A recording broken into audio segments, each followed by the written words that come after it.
bibigyan ko sila na makakain at aayusin ko ang kapaligiran upang gumanda ang kanilang mga tirahan. Yan ang mangyayari kung magkakaroon ako ng kakaibang kapangyarihan o superpowers. Tulungan ko ang mga tao upang paunlarin ang kanilang pamumuhay. Maraming salamat sa inyong lahat.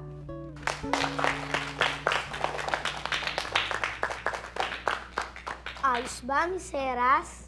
Magaling, Pipoy. Pero tandaan mo na hindi laging ganun kadaling tuparin ang mga pangarap mo.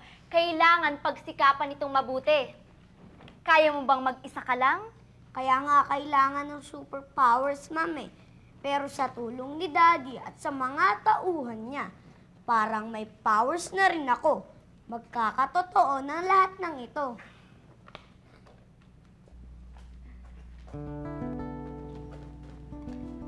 Kaya mo yun? O, Ninay, ikaw naman ang magbasa dito ng sanaysay mo. Ano naman ang gagawin mo kapag pinagkalooban ka ng superpowers?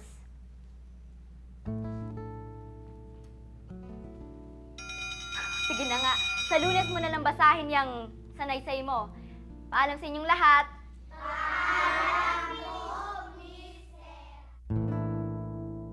Ito ang kaklase kong si Pipoy. Ako naman si Ninay. Magkapit-bahay kami sa iisang barangay. Pero magkaiba ang aming buhay.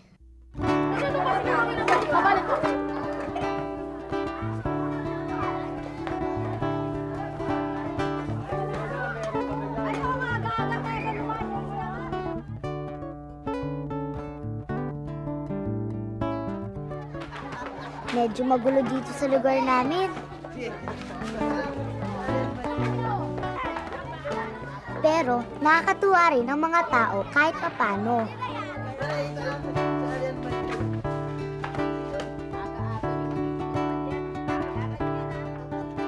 Si Mang Andoy, wala ang ginawa kundi himasin at kausapin maghapon ang manok niyang panabong. Di bali, papainumin kita para lalo kong yung matikas. Sana naman, panalunin mo ako. Oo, mga Andoy. Gagalingan ko. Ha? Nagkasalita ka? Oh, ano pa sasabihin mo? Sabi ko na sa'yo, Joey, walang Si tatalo Manang Puring na paborito namin ang paninda niyang mais. Kaya nga lang, hindi ko alam. Pero parang may kailangan magbago sa lugar namin.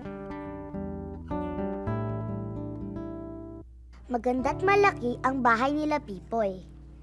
Simple lang ang sa amin. Ito kami ni Pipoy. Pareho namin gusto makatulong sa lugar namin. Pero magkaiba ang aming paraan.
Ninay? Ninay? Ninay, pasok na sa loob, anak.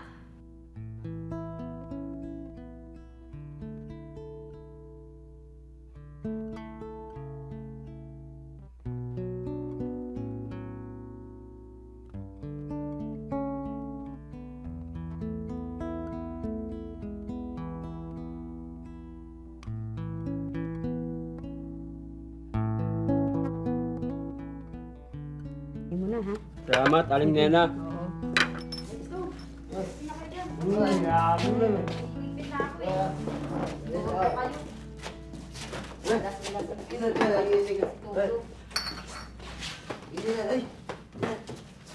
Gabi na, uwi na tayo. Gising na natin. Gising na natin, uwi na tayo.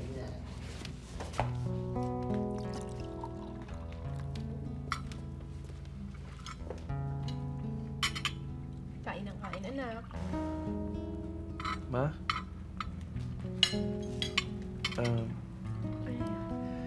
Natuloy na rin yung kinakatakutan namin sa opisina. Nalugi na kasi kumpanya eh. Pati ako, baka maalis doon sa mataas na pwesto ko.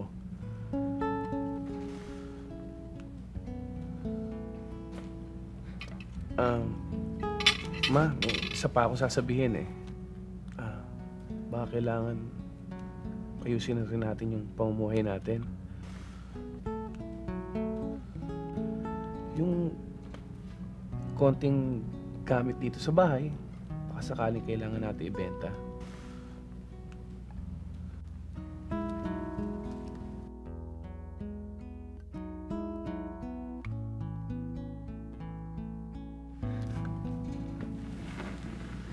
Ma, Wala naman talaga tayong magagawang paraan. Hindi lang mga sarili natin iniisip ko eh.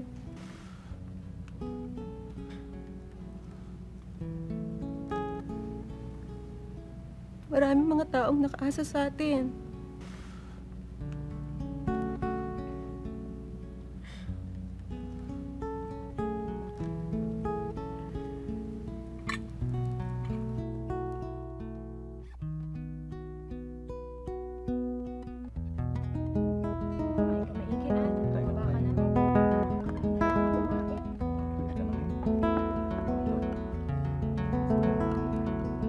Yan, Kain ka na ba, tumaba Ina? naman. Ikaw, tay. Tumaba ka Kain ka naman. muna, tay. Yan. Sandali. Sige, para Hindi tumaba gusto ko rin. Uy, ikaw. Nay. Ikaw, anak, yung gulay. Ako. Kumain ka na Kain naman. maigi. Nawawala na naman ang gana ang anak ko. Marami pa po sana akong gustong gawin dito sa lugar natin. Pero nahihirapan po ako. Wala naman po ako masyadong mapamigay doon sa mga nangangailangan dyan sa labas. Anak, hindi mahalaga kung anong meron ka. Ang mas mahalaga kung papaano mo ito gagamitin. Ninay, hindi mahirap tumulong sa iba. Lalo na kung nag-iisa ka lang.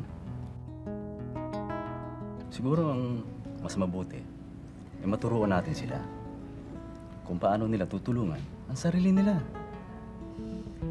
Di mo, Nay? Okay ba yun? Sige, kumain ka na maigi. Sige tayo, kumain ka na.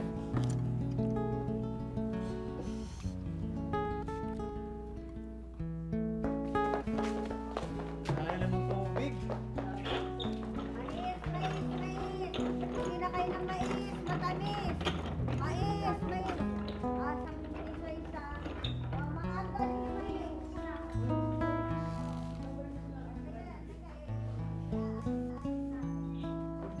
Mag-isa ka yata ngayon. Eh ano sa'yo? Lalang.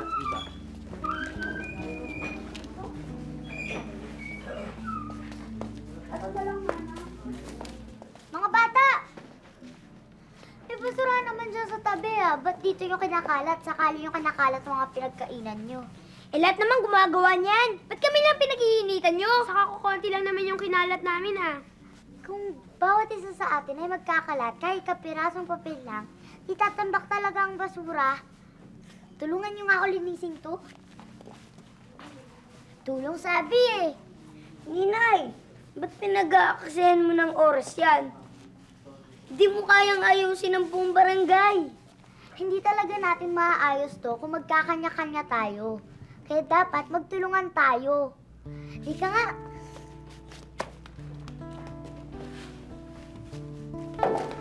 Di ka sabi eh.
Magkaka-superpowers ako, tutulungan ko ang mga kapitbahay ko para paunlarin ang pamumuhay nila.